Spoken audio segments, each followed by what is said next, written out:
রহমতের ভান্ডার নবী, তুমি নূরের খনি। প্রেম কইরাছেন তোমার সঙ্গে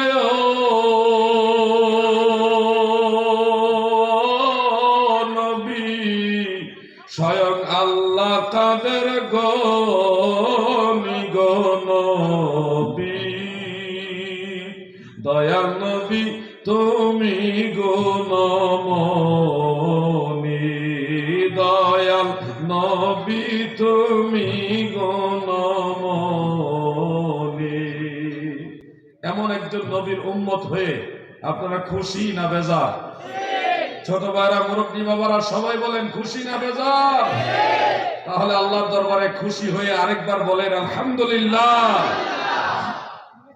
আমি আলোচনার বিষয়বস্তু সম্পর্কে জ্ঞাত হয়েছি, আপনারা শুনেছেন। আমি যুব সমাজ, সুশিক্ষিত সমাজকে উদ্দেশ্য করে একটা কথা বলতে চাই। ইসলাম ধর্মটা একটা শান্তির ধর্ম।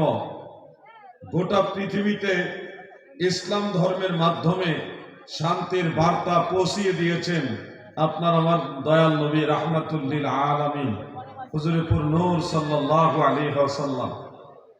সেই ইসলামের দাওয়াত 1450 বছর আগে আমাদের দয়াল নবীজি দিয়েছেন। যুগের পরে যুগ, শতাব্দীর পর শতাব্দী, প্রায় 1500 বছরের কাছাকাছি হয়ে গেছে। আমার নবীজির সেই দাওয়াত এখন পর্যন্ত আছে, কিয়ামত পর্যন্ত থাকবে। এই ইসলামের ভিতরে শেষ জামানায় হযরতে ইমাম মাহদী আলাইহিস সালাম আসবেন।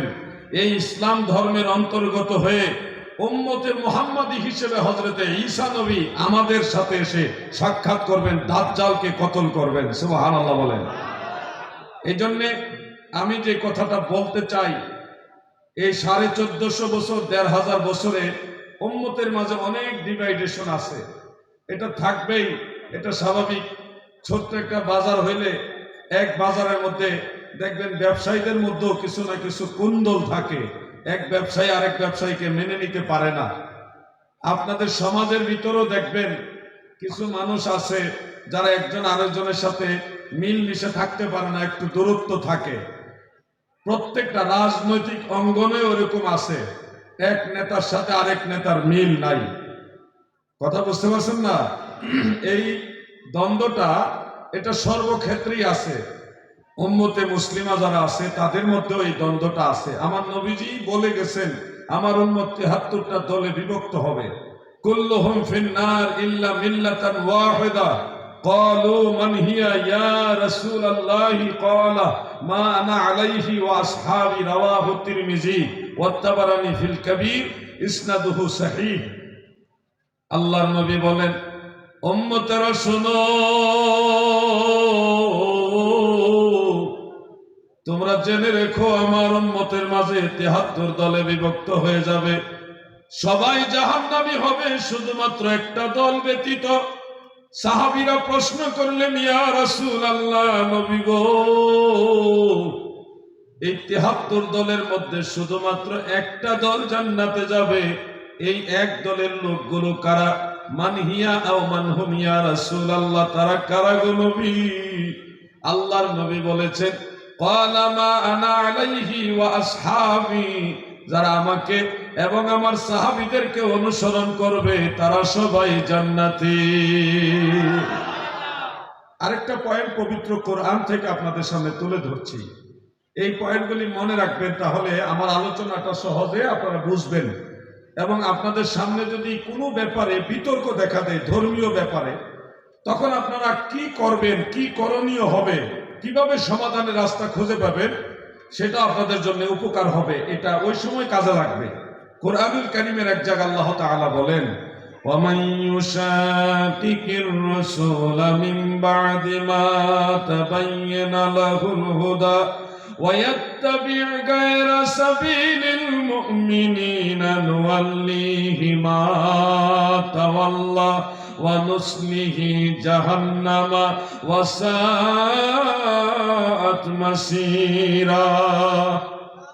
আমার আল্লাহ বলেন, হেদায়েত প্রকাশ হওয়ার পরেও যারা রাসূলের আনুগত্যের অস্বীকৃতি জানাবে। নবী যারা মানবে না রে, আমার রাসূলের আনুগত্য যারা করবে না, ওয়ায়াত্তাবি গায়রা সাবিলিল মুমিনিন, এবং মুমিনদের পথ বাদ দিয়ে ভিন্ন পথে যারা চলবে, এই কথাটা মনে রাখবেন। এই কথাটা সবাই মনে রাখবেন। ওয়ায়াত্তাবি গায়রা সাবিলিল মুমিনিন, মুমিনদের পথ বাদ দিয়ে, পরিত্যাগ করে ভিন্ন পথে যারা চলবে, নুওয়াল্লিহি মা তাওয়াল্লাহ, তারা যেভাবে চায় আমি আল্লাহ ওইভাবেই চালাবো।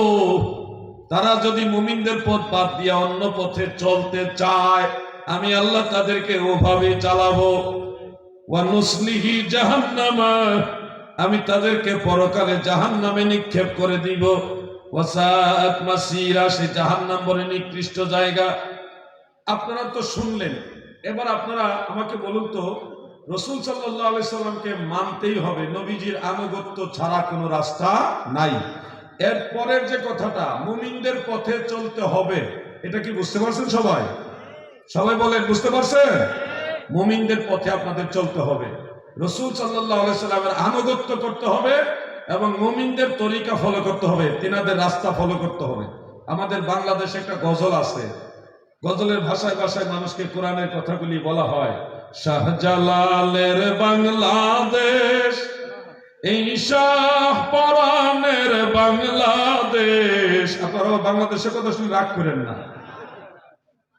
আমাদের দেশে সবচেয়ে বিখ্যাত আল্লাহর ওলি যারা, তাদের মধ্যে একজন হলো হযরত শাহজালাল ইয়ামানি মুজাররাদি রাহমাতুল্লাহ আলাইহি, শাহ পরাণ, খাজা খান জাহান আলী, শাহ আলী বাগদাদি, শাহ মাখদুম রূপস, ওনারা অনেক বড় বড় বিখ্যাত আল্লাহর ওলি ছিলেন। তো সেটা বুঝাইবার জন্য আমরা বাংলাভাষী এইভাবে বলি, শাহজালালের বাংলাদেশ, এই শাহ পরাণের বাংলাদেশ, ওলি আল্লাহর বাংলাদেশ, এই শহীদ গাজীর বাংলাদেশ। তাদের পথে তাদের মতে কবুল করুন আল্লাহ, কবুল করুন আল্লাহ। তাদের ওয়াস্তে রহম করুন আল্লাহ, রহম করুন আল্লাহ। কোরআনে আল্লাহ তাআলা বলেছেন, ওয়ায়াত্তাবিউ গায়রা সাবিলিল মুমিনিন, মুমিনদের পথ বাদ দিয়ে যদি অন্য পথে চলেন, ঠিকানা হবে জাহান্নাম। আর যদি মুমিনদের পথ আপনি অনুসরণ করেন, তাহলে ঠিকানা হবে তাদের সাথে জান্নাত। এই জন্য আমরা বলি, তাদের পথে তাদের মতে কবুল করুন আল্লাহ, কবুল করুন আল্লাহ। আমার কথাগুলি কি বুঝতে পারতেছেন আপনারা? সূরা ফাতিহা নিশ্চয় সবার মুখস্থ আছে, আছে না? সূরা ফাতিহা সবাই পারেন?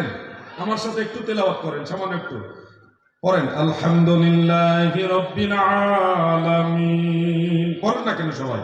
আলহামদুলিল্লাহি রাব্বিল আলামিন, আর রহমানির রহিম, মালিক ইয়াউমিদ্দিন, ইয়্যাকা না'বুদু ওয়া ইয়্যাকা নাস্তাঈন, ইহদিনাস সিরাতাল মুস্তাকিম, সিরাতাল লাযীনা আন'আমতা আলাইহিম, গায়রিল মাগদুবি আলাইহিম ওয়ালাদ-দাল্লিন।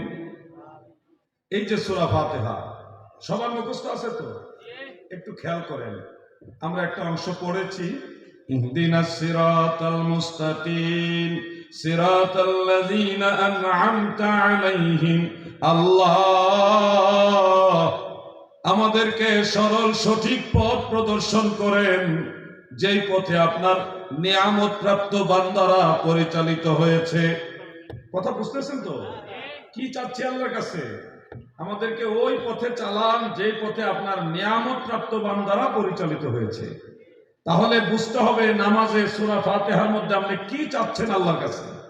আপনি চাইতেছেন যে আল্লাহ আপনি যাদেরকে ভালোবাসছেন, যারা আপনাকে রাজি খুশি করেছে, তাদের পথে আমাদের চালান, তাদের পথে আমাদেরকে চালান। তাহলে আমাদেরকে মুমিন বান্দাদের মানে আল্লাহর আউলিয়াদের পথ অনুসরণ করতে হবে, এটাই আমরা বলি। তাদের পথে তাদের মতে কবুল করুন আল্লাহ, কবুল করুন আল্লাহ। প্রিয় ভাইয়েরা আমার, আমি সহজ করে আপনাদের সামনে বিষয়গুলি তুলে ধরি। নামাজে আমরা যখন দাঁড়াই, নামাজ আল্লাহর হুকুম। কার হুকুম? পবিত্র কোরআনে 82 জায়গায় নামাজের কথা এসছে। বারবার আল্লাহ নামাজের কথা বলেছেন।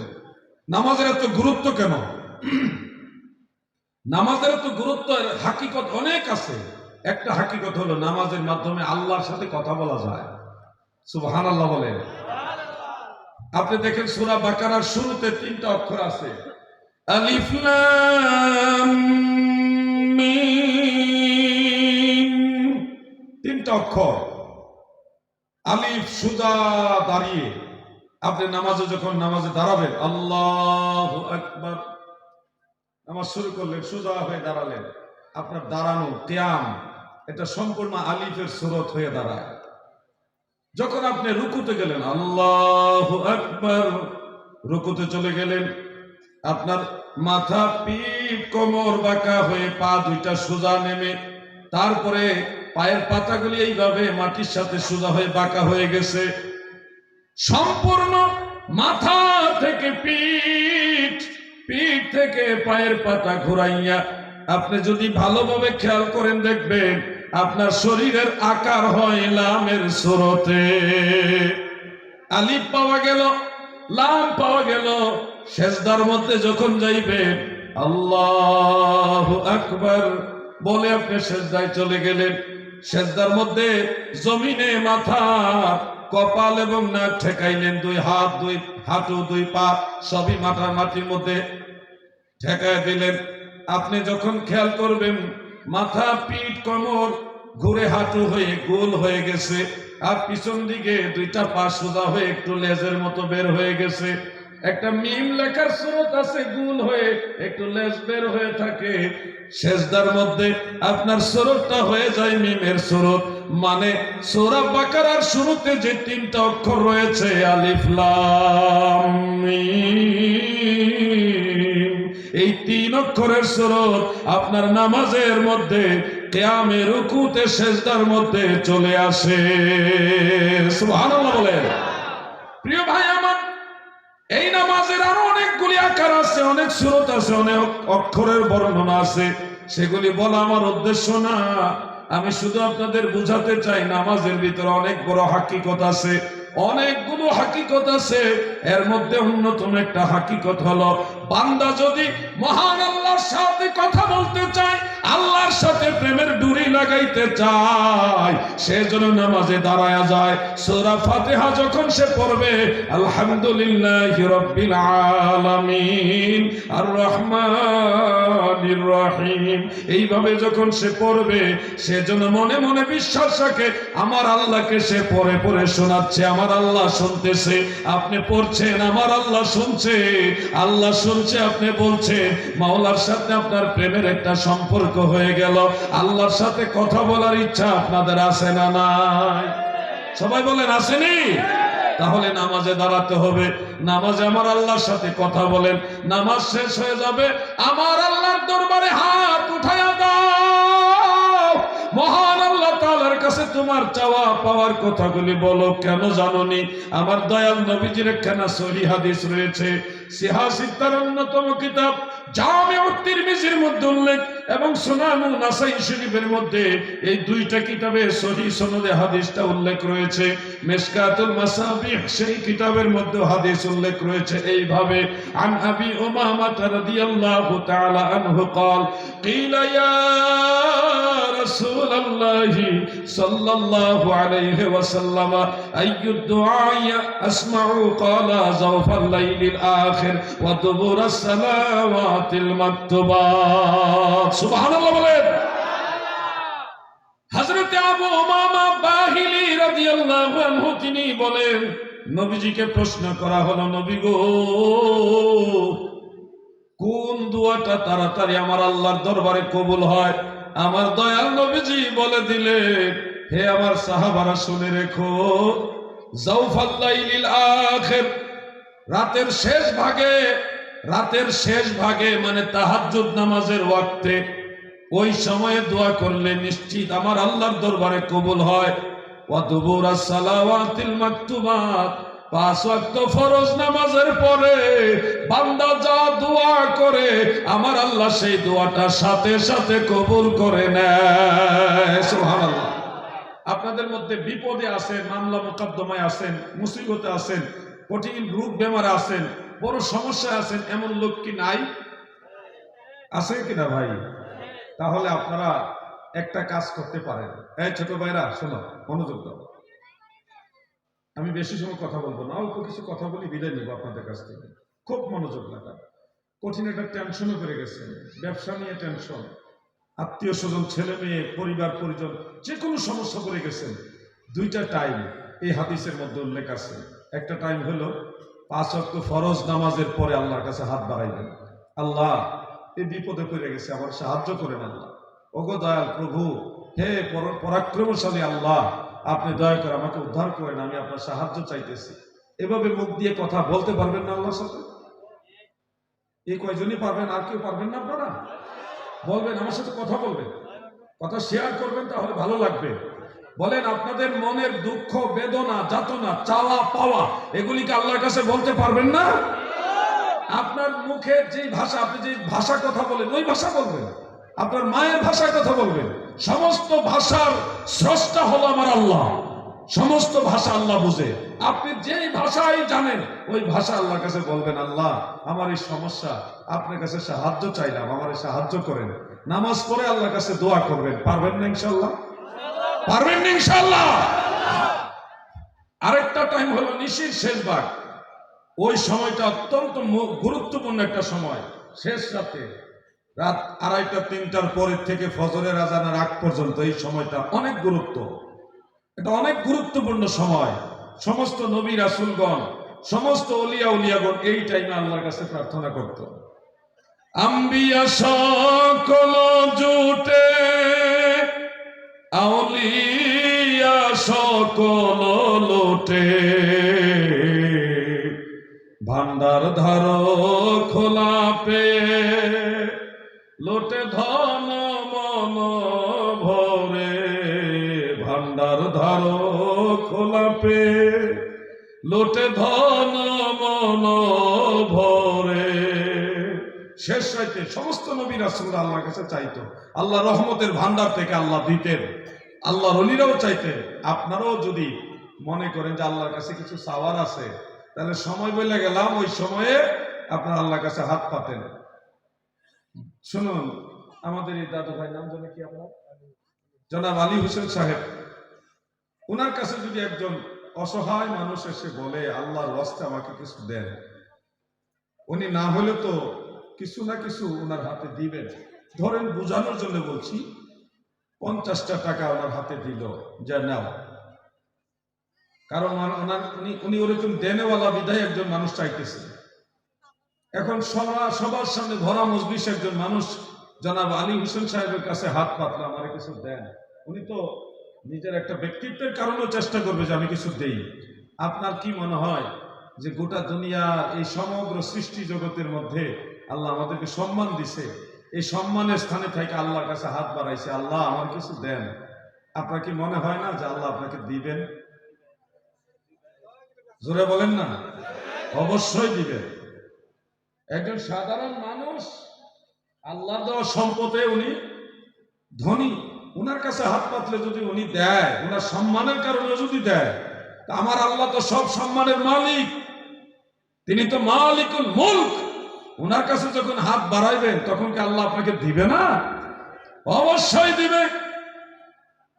আমরা আল্লাহর কাছে চাইতে চাইতে ক্লান্ত হয়ে যাব, শরীর দুর্বল হয়ে যাবে, গলার আওয়াজ বন্ধ হয়ে যাবে। আপনি ধরেন আল্লাহর কাছে চাইতেছেন, চাইতে চাইতে ঘন্টার পর ঘন্টা চাইতেছেন, 24 ঘন্টা চাইলেন, এরপরে দেখবেন গলার আওয়াজ ডাউন হয়ে যাবে।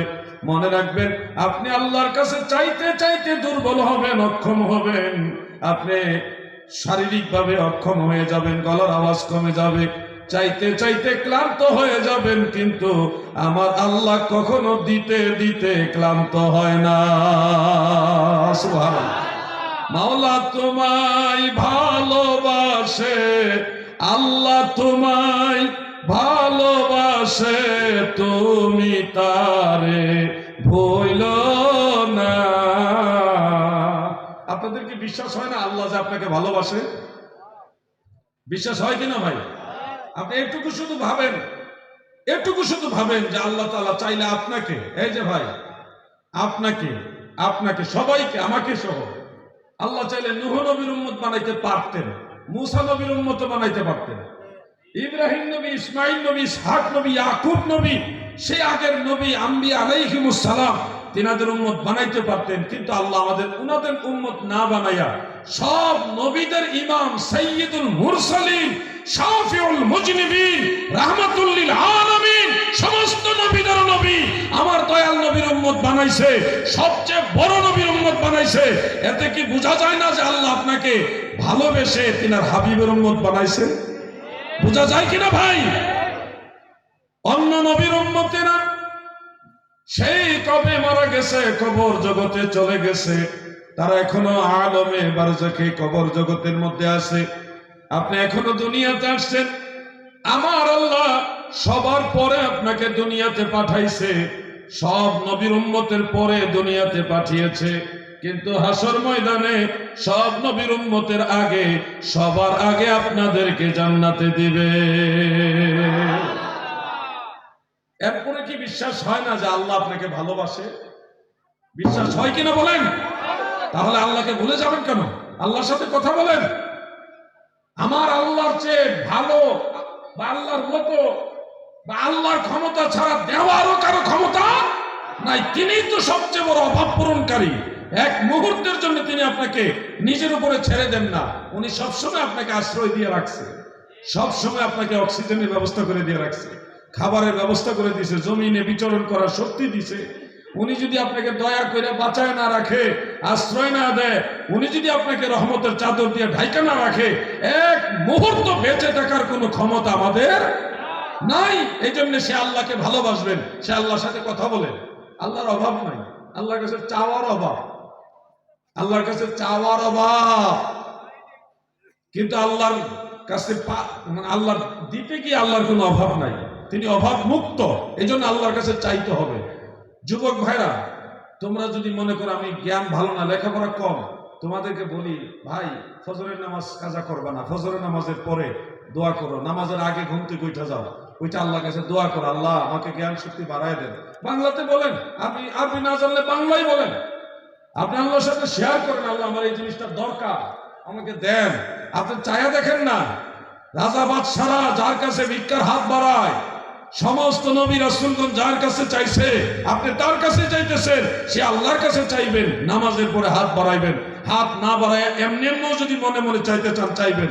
যদি এক জায়গায় দাঁড়ায় আছেন, ভাবতেছেন যে আল্লাহর সাথে কিছু একটা বলি, আকাশের দিকে তাকায়া এখান থেকে ওইখানে কথা বলবেন, এখান থেকে ওখানে, বুঝতে পারছেন? হাত উঠানো লাগবে না, জিহ্বা নাড়ানো লাগবে না, ঠোঁট নাড়ানো লাগবে না, এখান থেকে ওখানে কথা বলবেন। আল্লাহ তাআলা প্রত্যেকটা বান্দা বান্দির দিলের খবর জানে। সুবহানাল্লাহ বলেন।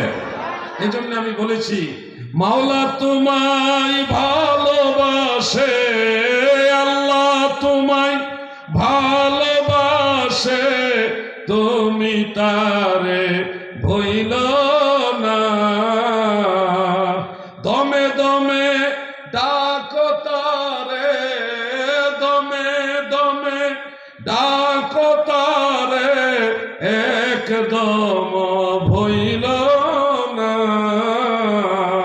যে যাহারে ভালোবাসে সে তো কভু ভোলে না। আল্লাহুম্মা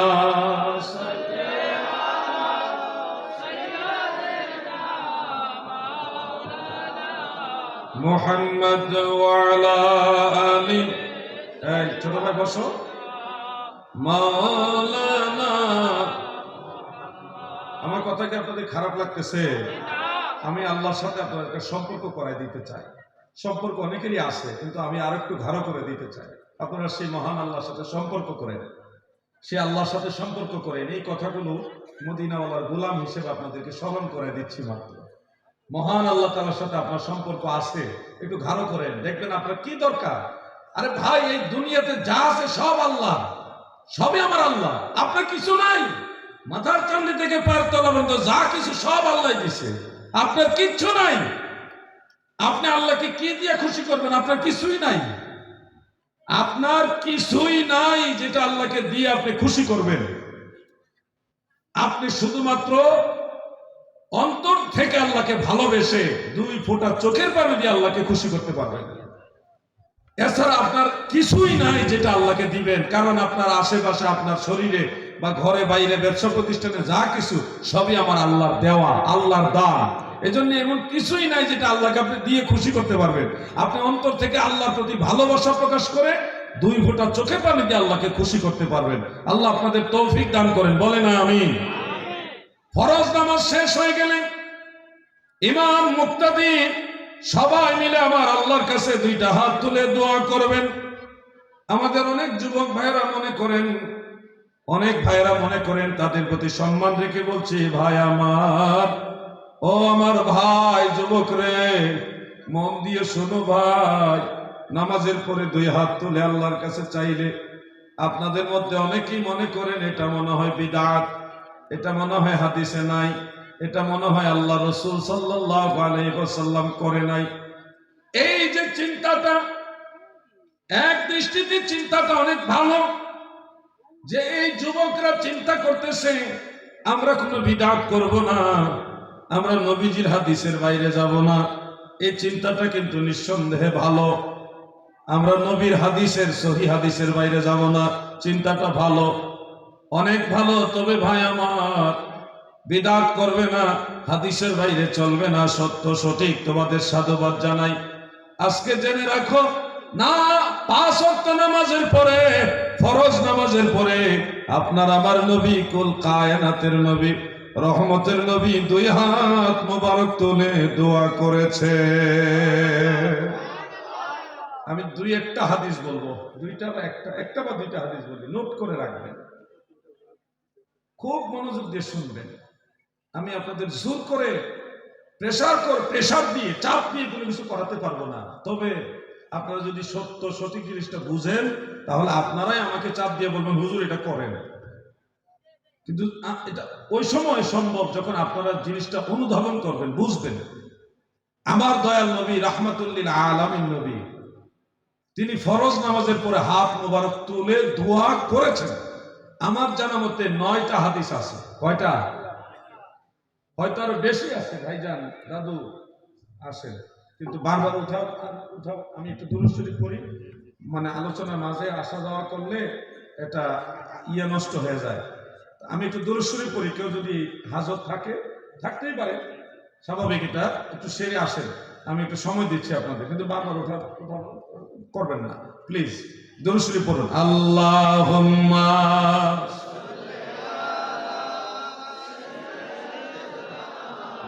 মাওলানা মুহাম্মদ ওয়া আলা আলিহি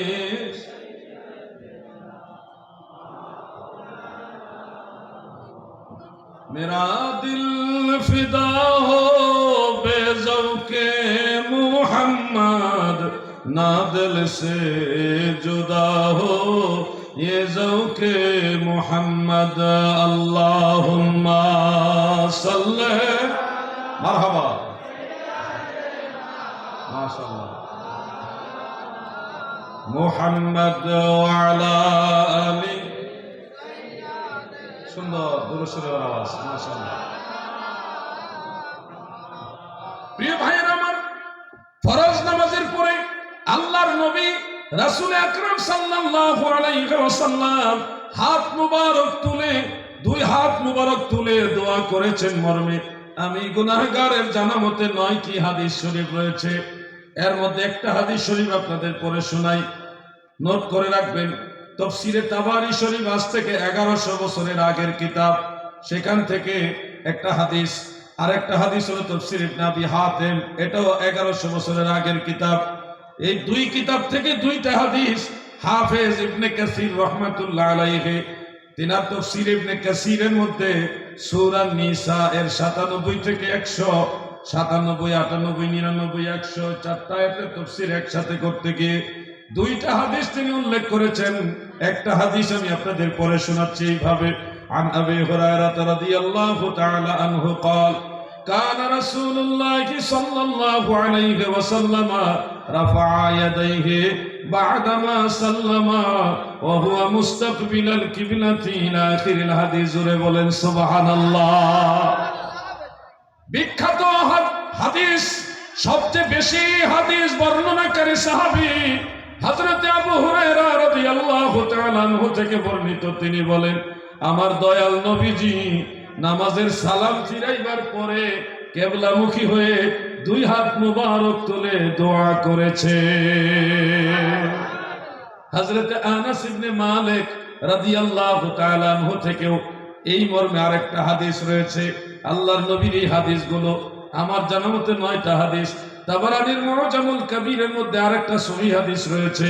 ওয়ান সালমান রাদিয়াল্লাহু, হযরতে সালমান ফারসির আরেকটা রাওয়ায়াত আব্দুল্লাহ ইবনে জুবাইর রাদিয়াল্লাহু তাআলা আনহু তিনি বলেন, একজন ব্যক্তি নামাজের ভিতরে দুই হাত মুবারক তুলে দোয়া করছে, নামাজের ভিতরে কাবলা আইয়া ফুরুগা মিন সালাতিহি, নামাজ থেকে বের হওয়ার পূর্বেই নামাজের ভিতরে হাত তুলে দোয়া করছেন, নামাজের ভিতরে।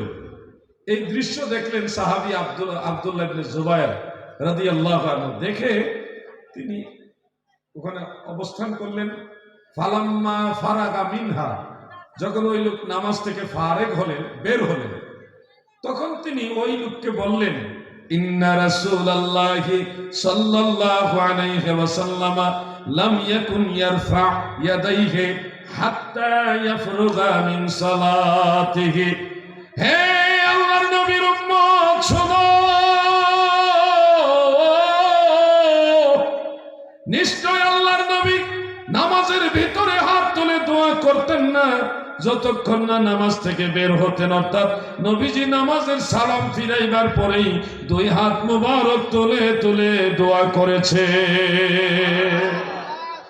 এরকম 9টি হাদিস থেকে প্রমাণ হয় আল্লাহর নবী নামাজের পরে হাত মুবারক তুলে দোয়া করেছেন। আমি জানতে চাই বহরমপুরবাসী ও মুর্শিদাবাদের মুমিন মুসলমান, আপনারা আমাকে বলুন, আপনারা একটু আমাকে জবাব দেন, আল্লাহর নবী যেহেতু ফরজ নামাজের পরে হাত মুবারক তুলে দোয়া করেছে, সেহেতু ফরজ নামাজের পরে হাত তুলে দোয়া করা জায়েজ না নাজায়েজ? আপনারা কি দুর্বল হয়ে গেছেন? আওয়াজ দিয়ে বলেন জায়েজ না নাজায়েজ? সিরিয়াল আসছে। আমরা দেখলাম আল্লাহ রাসূল সাল্লাল্লাহু আলাইহি সাল্লাম ফরজ নামাজের পরে হাত তুলে দোয়া করেছেন, তাহলে এটা আর বিদআত রইল না। নবীজি যেটা করেছেন এটা কি বিদআত? বলেন না, এটা কি বিদআত হতে পারে? নবীজির কর্ম আমাদের ধর্ম। আল্লাহ রাসূল যেহেতু ফরজ সালাতের পরে দুই হাত মুবারক তুলে দোয়া করেছেন, সেহেতু এটাকে আর বিদআত বলার সুযোগ নাই। এখন আপনি বলবেন সম্মিলিত দোয়া করা যাবে কিনা? আপনি তো এটাই বলবেন, ভাই শুনুন, আপনাকে আমি স্মরণ করাচ্ছি, বেশি বলবো না, কমায়ে বলি যেন মনে থাকে। কিন্তু আমার অনুরোধ, উগ্র মেজাজি হয়ে না, ঠান্ডা মাথায় শুনেন, যাচাই বাছাই করেন। একটা হাদিসকে কেউ যদি বলে এটা জাল হাদিস, গায়ের জোরে বললে হবে না ভাই। একটা হাদিসকে জাল হাদিস বলতে হলো রেফারেন্স লাগবে, দলিল লাগবে, যে অমুক কিতাবে লেখা আছে এটা জাল হাদিস। সলিমউদ্দিনের ফুলা কলিমউদ্দিন, হ্যাঁ, বাপ দাদার নাম নাই, সানমুল্লার বিআই, হঠাৎ করে উনি যদি একটা হাদিসকে জাল হাদিস বলে দেয়, বললেই কিন্তু জাল হাদিস হয়ে যাবে না। এটার জন্য অবশ্যই দলিল লাগবে, সূত্র লাগবে, রেফারেন্স লাগবে, কারণ দর্শাতে হবে, কোন নির্ভরযোগ্য মুহাদ্দিসের রায় আপনাকে দেখাতে হবে যে অমুক কিতাবে লেখা আছে এটা জাল হাদিস। বাংলা হুজুর বাংলা বই পড়ে বস করে উনি জাল হাদিস বলে দিলে এটা জাল হাদিস হবে না। আমি কিন্তু গায়ের জোরে কথা বলছি না, আমি বলছি রেফারেন্স দিয়ে, একেবারে কোন কিতাবে আছে, সনদ কি, সেটা আপনাদের বলে দিচ্ছি। বন্ধুরা আমার, দাদু ভাইরা আমার, গভীর মনোযোগ দিয়ে শুনবেন। ফরজ সালাতের পরে সম্মিলিত মুনাজাত এটা কোত্থেকে আসলো গো, এটাও আপনাদের জানা দরকার। শুনুন আমার ভাইয়েরা, হাফিজুল হাদিস ইমাম আবু জাফর ইবনু জারির আত-তাবারি রাহমাতুল্লাহ আলাইহি, যিনি 310 হিজরিতে ইন্তেকাল করেছেন, তিনার লেখা একটা কিতাব আছে, কিতাবটার নাম তারিখে তাবারি। তারিখে তাবারি, সেই কিতাবের মধ্যে সনদ সহকারে হাদিস উল্লেখ রয়েছে। হাদিসের সনদ নিয়ে আমানতদারির সাথে আসমা ও রিজালের আলোকে পুঙ্খানুপুঙ্খ বিশ্লেষণ করে করে আমি দেখেছি এই হাদিসটা জাল হাদিস নয়, এটা আল হাদিস। মারহাবা বলেন। কোন মিথ্যাবাদী রাবি এই সনদের মধ্যে নাই, কাযযাব রাবি নাই, তবে মজহুল রাবি রয়েছে, কিন্তু এই হাদিসটা কোনো মতেই জাল হাদিস না। বন্ধুরা আমার, দাদু ভাইরা আমার, হাদিসটা হলো আল্লাহর নবীর আদরের সাহাবী হযরতে আলা ইবনু হাদরামী রাদিয়াল্লাহু আনহু। সাহাবীর নামটা কি? আলা ইবনু হাদরামী। আলা ইবনু হাদরামী রাসূলের সাহাবী। তিনি একদল সাহাবী এবং তাবিঈদেরকে নিয়ে অভিযানের মধ্যে যুদ্ধে যাচ্ছিলেন। যাইতে যাইতে একটা অঞ্চলে গেলেন, মরুভূমি এলাকা। ওইখানে যাওয়ার পরে সন্ধ্যা হয়ে গেল, সূর্য ডুবে গেল, অন্ধকার হয়ে যাচ্ছে। যেই কারণে তিনি ওইখানে সাহাবীদের নিয়ে, তাবিঈদেরকে নিয়ে তাঁবু গাড়লেন, মানে কাফেলা স্থগিত করলেন, রাত্রের জন্য বিশ্রাম করবেন। বিশ্রাম করতে গিয়ে রাতের এক অংশে হঠাৎ তাকায় দেখে ওনাদের যে বাহনের উট, ঘোড়া, গাধা, নিজেদের খাদ্য সামগ্রী, অস্ত্র শস্ত্র সহ যা কিছু ছিল সব কিছু উট, ঘোড়া, গাধা যার যার পিঠের উপরে বহন করে এগুলি ওখান থেকে কোথায় যেন চলে গেছে। একটা ঘোড়াও, একটা উট এবং একটা গাধাও সেখানে আর অবশিষ্ট রইল না, সব কিছু চলে গেছে। যেদিকে খুশি এগুলি চলে গেছে। সাহাবীরা ওখানে হঠাৎ বিরাট টেনশনে পড়ে গেলেন। খাবারের জিনিসগুলিও নাই, অস্ত্র শস্ত্র নাই, পরনের কাপড় আর তাবু ছাড়া তাদের কাছে আর কিছুই নাই। কিছুক্ষণ খোঁজাখুঁজি করলেন, রাতের বেলায় আর কতটুকু খোঁজা যায় অন্ধকারের মাঝে। খুঁজতে খুঁজতে ফজরের ওয়াক্ত হয়ে গেল। সাহাবীরা বলে, আসো আমরা আগে সালাত আদায় করি। সমস্ত সাহাবী এবং তাবিঈরা আজান একত্রিত হয়ে আজান দিলেন, একামত সমেত তিনারা ফজরের নামাজ আদায় করলেন। ইমামতি করেছিলেন আল্লাহর রাসূলের সাহাবী হযরতে আলা ইবনু হাদরামী রাদিয়াল্লাহু তাআলা আনহু। ইমামতি করে নামাজ যখন শেষ করলেন, ফজরের ফরজ নামাজের সালাম ফিরাইবার পরে আলা ইবনু হাদরামী দয়াল নবীর সাহাবী, তিনি দুই হাত রাফা ইয়াদাইহি ইয়াদউ ওয়া রাফা'আন নাসু আইদিয়াহুম মা'হু। আমার নবীজির সাহাবী দুই হাত উঁচা করলেন, দোয়া করা শুরু করলেন। এমনকি ওই মজলিসে যত সাহাবী এবং তাবিঈ ছিল সবাই ওনার সাথে হাত তুলে দিলেন, সম্মিলিতভাবে দোয়া করা শুরু করলেন। এত লম্বা সময় দোয়া করেছে গো, হাদিসের মধ্যে উল্লেখ, এমনকি সূর্য উদয় হয়ে গেল, মানে দিন হয়ে গেল। দোয়া যখন শেষ করলেন, শেষ করার পরে তাকায় দেখে আমার আল্লাহ দয়া করে তার কুদরতের মাধ্যমে সব উট, ঘোড়া, গাধা, সব বাহন, অস্ত্র শস্ত্র, খাদ্য সামগ্রী সহ সবগুলি আবার তাদেরকে ওই তাঁবুর কাছে ফিরাইয়া দিছে। সুবহানাল্লাহ। সাহাবারা আনন্দিত হয়ে গেলেন। ওই যে ফরজ নামাজের পরে দোয়া করলে কবুল হয়, এই জন্য ওনারা গুরুত্ব দিয়ে দোয়া করা শুরু করলেন, এবং দোয়া শেষ করার পরেই আল্লাহ পাক দোয়া কবুল করেছেন। এই জন্য সব উট, ঘোড়া, গাধা আবার ফিরাই দিলেন। এগুলি পেয়ে তিনারা আবার ভালোভাবে বাঁধলেন। পরক্ষণে তাকায় দেখে মরুভূমি তো সামান্য একটু দূরে একটা জলাশয়ের মতো কিছু দেখা যাচ্ছে। একটু সামনে গিয়ে দেখে ওখানে পানি আছে, জলাশয়, মরুভূমির মাঝে আল্লাহ সাহাবীদের জন্য পানির ব্যবস্থা করে দিলেন। সুবহানাল্লাহ বলেন। মাওলা তোমায় ভালোবাসে, আল্লাহ তোমায় ভালোবাসে, তুমি তারে ভুইলো না।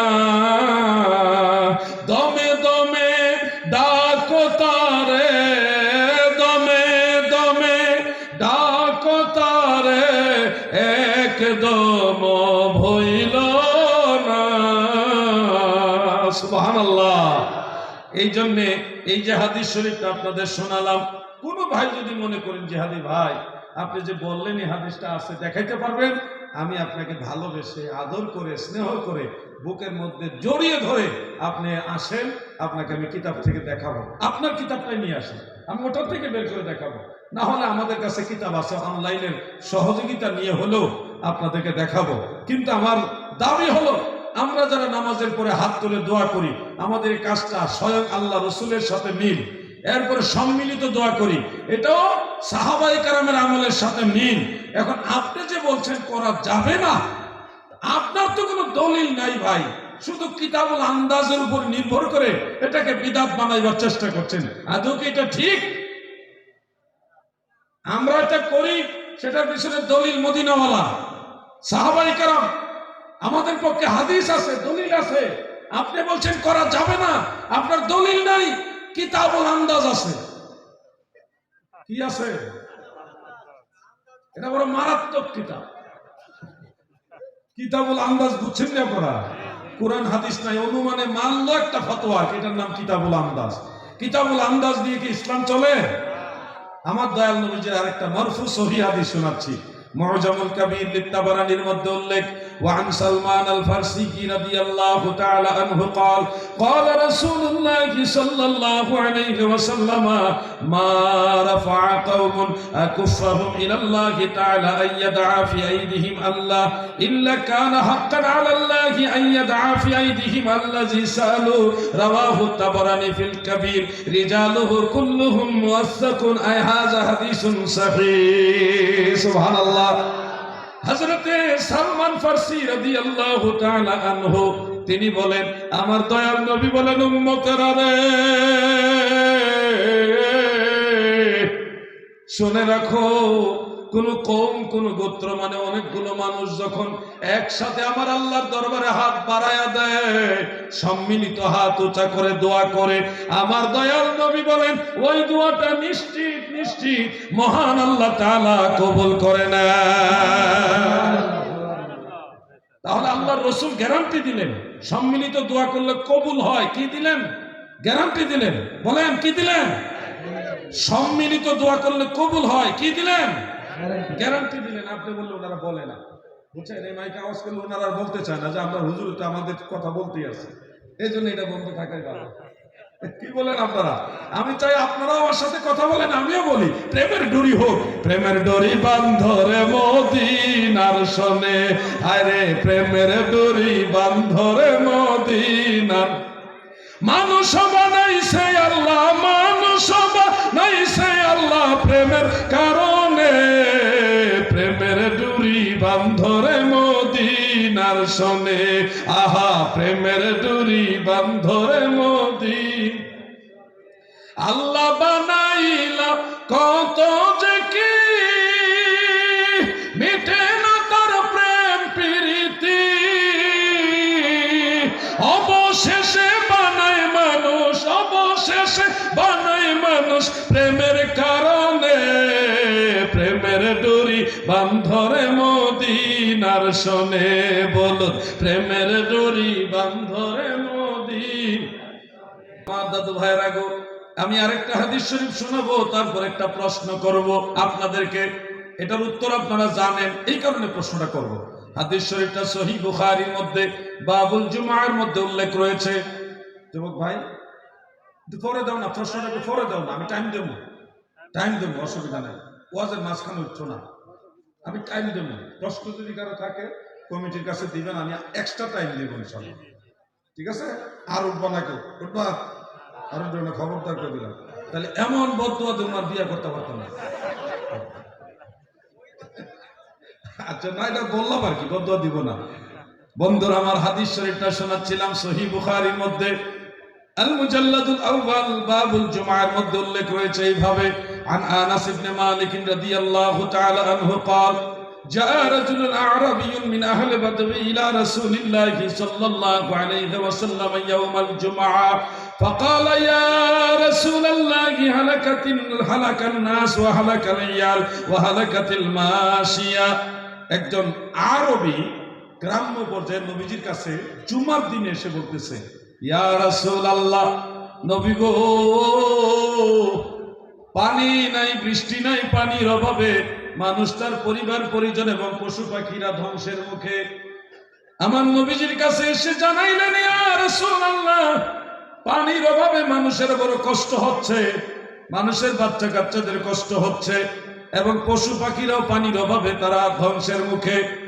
নবীজি কথা শোনার পরে জুমার দিন মিয়া নজির আহমদ আহলে হাদিসের বড় একজন শায়েখ ছিলেন, শায়েখুল কুল ফিল কুল মিয়া নজির আহমদ, তিনি হাদিসটার ব্যাখ্যা করতে গিয়ে বলেছেন, এবং আমাদের ব্যাখ্যা যেটা আমরা একটু পরে আপনারা বুঝবেন সহজে, যে আমার নবীজি যখন এই কথা ওই সাহাবীর কাছ থেকে শুনলেন, ফারাফা রাসূলুল্লাহি সাল্লাল্লাহু আলাইহি ওয়াসাল্লাম ইয়াদাইহি ইয়াদউ ওয়া রাফা'আন নাসু আইদিয়াহুম মা'হু ইয়াদউনা, রাওয়াহুল বুখারী।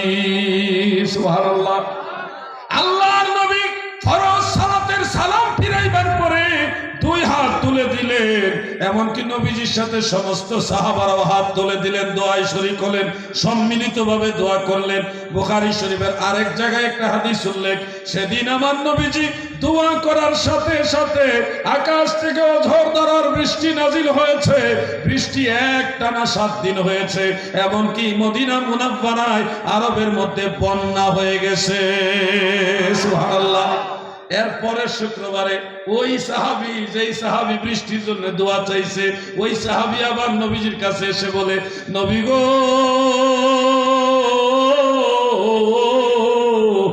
ইয়া রাসূলুল্লাহ, এত পরিমাণে বৃষ্টি হয়েছে যে মদিনা নগরীর আশেপাশে বন্যা হয়ে গেছে, এখন আমাদের চলতে কষ্ট হইতেছে, ওগো নবী, বৃষ্টি বন্ধ হওয়ার জন্য দোয়া করেন।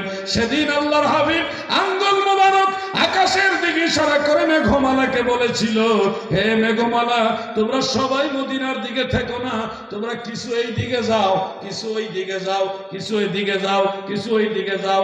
অন্যান্য হাদিসে কিছু এলাকার নাম মেনশন করে নবীজি বলে দিলেন, ওই এলাকায় যাও, মদিনার বাইরে গিয়ে তোমরা বৃষ্টি বর্ষণ করো। আমার দয়াল নবীর আঙ্গুল মুবারকের ইশারার সাথে সাথে আকাশের মেঘমালাগুলি ওই দিকেই চলে গেছে। আমার ভাইয়েরা গো, এই যে হাদিস শরীফটা শুনলেন, এটা সহিহ বুখারী হাদিস। কয়েকটা হাদিস একসাথে আমি আপনাদেরকে শোনালাম, একসাথে সারমর্মটা শোনালাম। আমার নবীজি 2 হাত তুললেন, দোয়া করলেন, সাথে সাথে সব সাহাবারাও হাত তুলে দিলেন। নবীজি কিন্তু কাউরে বলেনি যে আমার সাথে হাত উঠাইও, কাউকে বলেনি। নবীজি হাত মুবারক তুলেছেন, সাহাবারা অটোমেটিক হাত তুলে দিয়েছেন। আপনাদেরকে প্রশ্ন করব, একটু আগে বলেছিলাম প্রশ্ন করব, বুঝানোর জন্য বলছি। ধরেন এরকম তো সম্ভব না, তারপরে বলছি বোঝানোর জন্য। আল্লাহ রসুলের মজলিসে, যেই মজলিসে স্বয়ং আল্লাহর নবী আছেন, ওই মজলিসে আপনারা যদি থাকতেন আর দেখতেন যে নবীজি দোয়া করতেছে, নামাজের পরে হাত তুলে দোয়া করছেন, আপনারা কি হাত নামিয়ে বসে থাকতেন? মাশাআল্লাহ, জোরে বলেন মারহাবা। আল্লাহ রসুলের সাথে দোয়ায় শরীক হওয়ার চেয়ে বড় খুশনসিব আর কি হতে পারে? এটাই তো বিষয়, এটা তো একটা কমন সেন্সের বিষয়। সাহাবায়ে কেরাম ওটাই করেছেন। সাহাবায়ে কেরাম নবীজির সাথে হাত মুবারক তুলে দিয়েছেন। ফরজ নামাজের পর আল্লাহ রসুল হাত তুলে দোয়া করছেন, আর সাহাবারা বসে বসে টপ্পর টপ্পর তসবিহ পড়বেন। এটা হয় না। এটা তোমার বেলায় হতে পারে, আশিকে রাসূলের বেলায় হতে পারে না। ঠিক না বেঠিক? বুঝার বেশ কম। তুমি হয়তো ভাবতে পারো তুমি নবীজির চাইতে বেশি বুজুর্গি দেখাইতে পারো। হ্যাঁ, নবীজি দোয়া করছে, কি হয়েছে? আমি তসবিহ পড়ি, সুবহানাল্লাহ সুবহানাল্লাহ সুবহানাল্লাহ। বলো, আমি সুবহানাল্লাহ সুবহানাল্লাহ আগে পড়বো, নাহলে পরে পড়বো, কিন্তু আল্লাহ রসুলের সাথে দোয়া শরীক হওয়াটা মিস করবো না। কথা ঠিক না বেঠিক? মদিনাওয়ালার সাথে দোয়া শরীক হওয়াটা তো তাকদীরের ব্যাপার, ভাগ্যের ব্যাপার। মারহাবা, জোরে কোন মারহাবা মারহাবা। আমাদের দোয়া কবুল হতেও পারে, নাও হতে পারে, কিন্তু আল্লাহ রসুলের সাথে দোয়া করলে কবুল হবে। এটাই তো সঠিক কথা। এই মানুষটার যে জ্ঞান আছে, এই জ্ঞানটা পর্যন্ত লামা সাবিদের নাই। দুঃখটা কারে কইতাম, এটুকু জ্ঞান তাদের নাই। বুকার দল, যেখানে আল্লাহর নবী ফরজ নামাজের উপরে হাত তুলে দোয়া করেছে, হাদিস দ্বারা প্রমাণ হয়ে গেছে, সেখানে তুমি আবার দলিল খুঁজো সম্মিলিত করা যাবে কিনা। আরে একা একা যেটা করা যায় সেটা সম্মিলিত নিষেধ, এই দলিলটা তুমি পাইলা কই?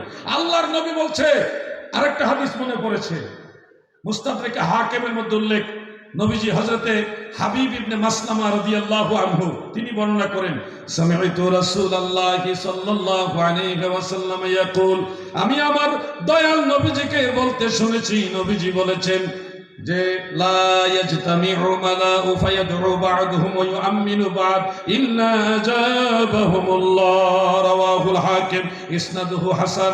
আল্লাহর হাবিব বলেন, কোন মজলিসে যদি কিছু মানুষ দোয়া করতেছে ওয়া ইউআমিনু বা'দ, আর কিছু কিছু মানুষ আমিন আমিন বলতেছে, রহমতের নবী বলেন ওই মজলিসের দোয়াটা আমার আল্লাহর দরবারে নিশ্চিত কবুল হয়ে যায়।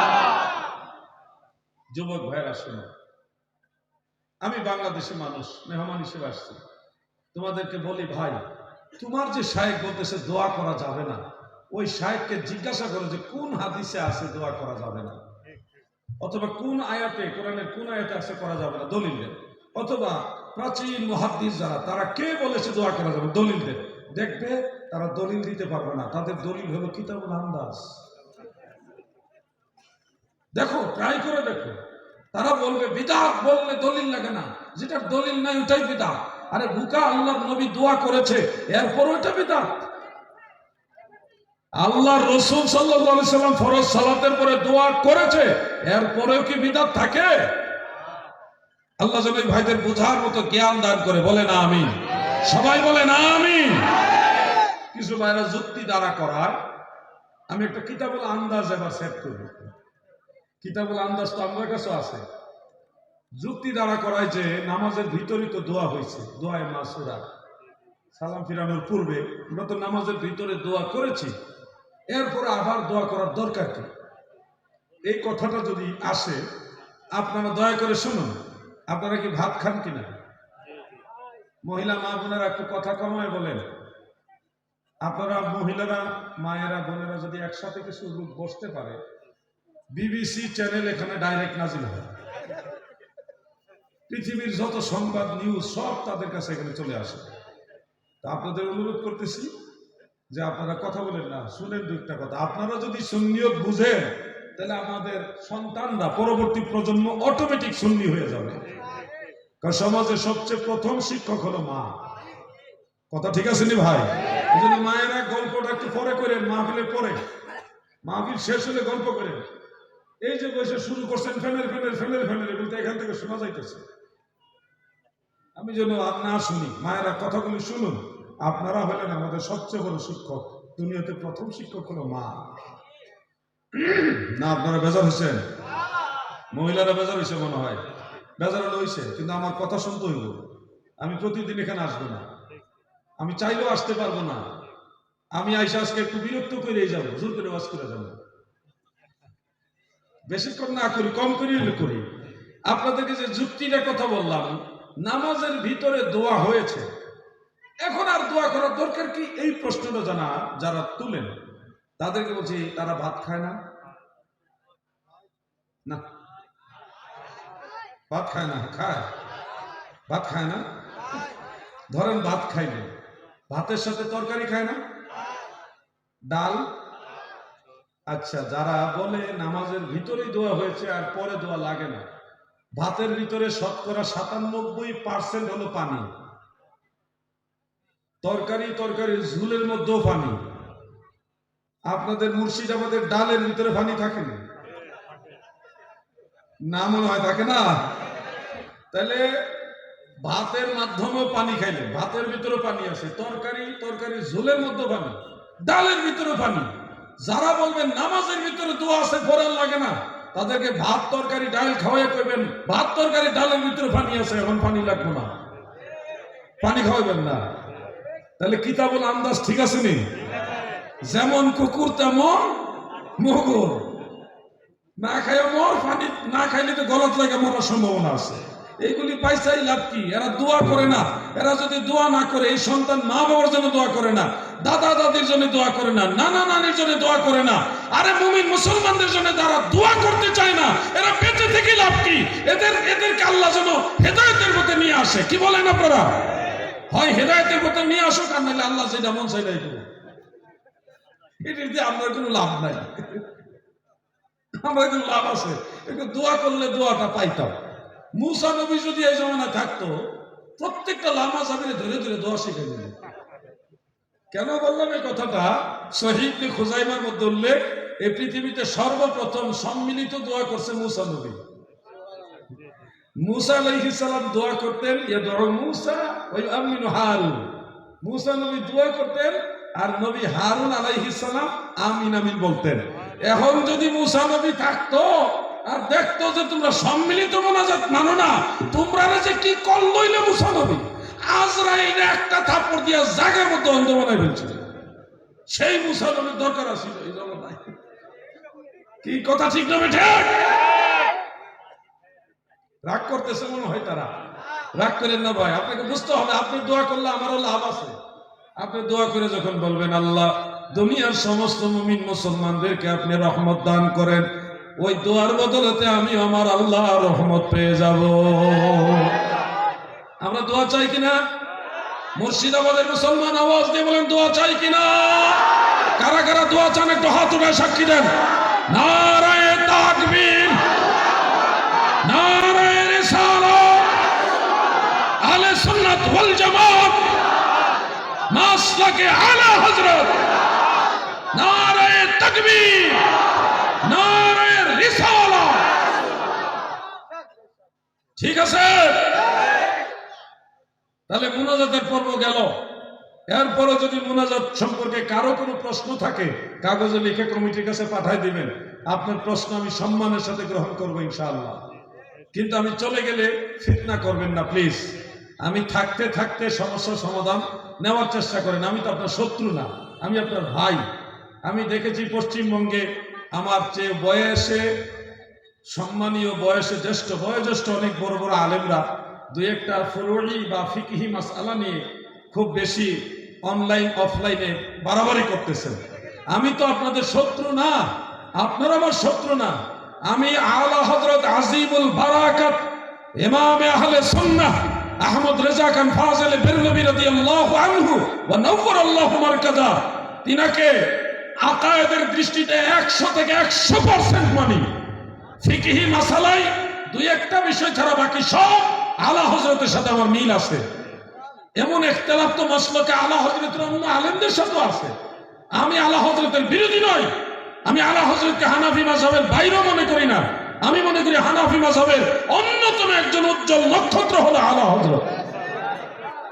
কিন্তু আমার আফসোস হলো আপনিও সুন্নি আমিও সুন্নি, আকীদার ক্ষেত্রে আপনিও যেমন আমিও তেমন। আমার সাথে আপনার আকীদার চুল পরিমাণ কোনো বেশকম নাই। তা সত্ত্বেও আমি অনলাইনে লাইভে এসে বলেছিলাম আপনি আমাকে ইনভাইট করেন, আমি আপনার বাড়িতে আসবো। আমাকে ডাকেন, আমি বসি আপনার সাথে, একটা পরিবেশ হোক, কথা বলা যায়, আলোচনা করলে অনেক দূরত্ব কমে যায়। সেটা না করে ফেসবুকে ভিডিও বানিয়ে, ইউটিউবে ভিডিও বানিয়ে ছেড়ে গোটা সুন্নি জামাতকে কি মেসেজ দিচ্ছেন যে আমরা সুন্নিরা মিল নাই। এটাকে আমাদের কল্যাণ বয়ে আনবে? এটা আমরা চাই না। বয়সে যারা শ্রদ্ধেয়, আপনাদের প্রতি শ্রদ্ধা রেখে আবারও বলছি, আমি আলাউদ্দিন জিহাদি এখন ভারতবর্ষে আছি, আরো বেশ কয়েকদিন থাকবো ইনশাআল্লাহ। আমাকে ইনভাইট করেন আল্লামা মুফতি জুবায়ের আহমদ সাহেব নাদ্দাজিল্লাহুল আলী হুজুর কিবলার মাধ্যমে, অথবা আমার শ্রদ্ধাভাজন হাজী আনসার শেখ সাহেব, আমার আরফাতি ভাই, তিনার মাধ্যমে আপনারা একটু কথা বলেন। আমরা একটা সুন্দর জায়গায় আমরা বসি, অনেক সমস্যার সমাধান হয়ে যাবে। অনলাইনে এই ধরনের পরস্পর কাদা সুরাসুরি এটা কখনোই সুন্নি জামাতের জন্য কল্যাণ বয়ে আনবে না। আমি ভুল হইলে আমারে বুঝাই দেন, আপনি ভুল হইলে আপনি বুঝে নেন। আমরা কেন ঝগড়া করবো? আমি বলছি না যে আলা হযরতের মাসালা মানা যাবে না, 100% মানা যাবে। কিন্তু আমি ফুরুই ক্ষেত্রে, ফিকহি কোনো মাসালার ক্ষেত্রে অন্য ফকিদেরকে মানতেছি, ওনারাও হানাফি মাযহাবের। এটা তো একটা ইখতিলাফ আমলের ক্ষেত্রে, আকীদার ইখতিলাফ না।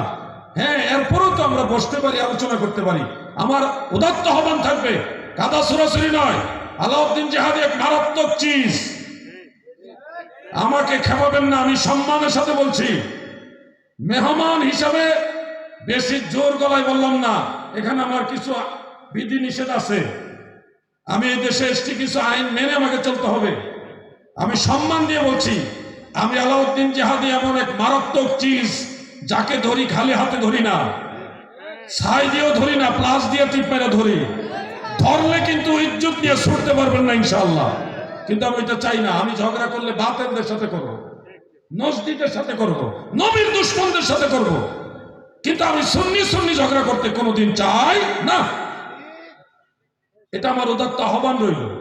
এই কথাগুলি যখন বললাম, এটাও আমার প্রয়োজন ছিল না, এই কথাটা আমার প্রয়োজন ছিল না, আপনাদের কারণে বলতে হইলো। আজকে সারা দিনে অনেক জায়গা থেকে হোয়াটসঅ্যাপে মেসেঞ্জারে আমাকে অনেক মানুষের লিঙ্ক পাঠায় পাঠায় বলতেছে এই ব্যাপারে কিছু বলেন, এই এই হুজুর এই বলছে। কেন এগুলি বলবে? আমরা তো এক ভাই আরেকবার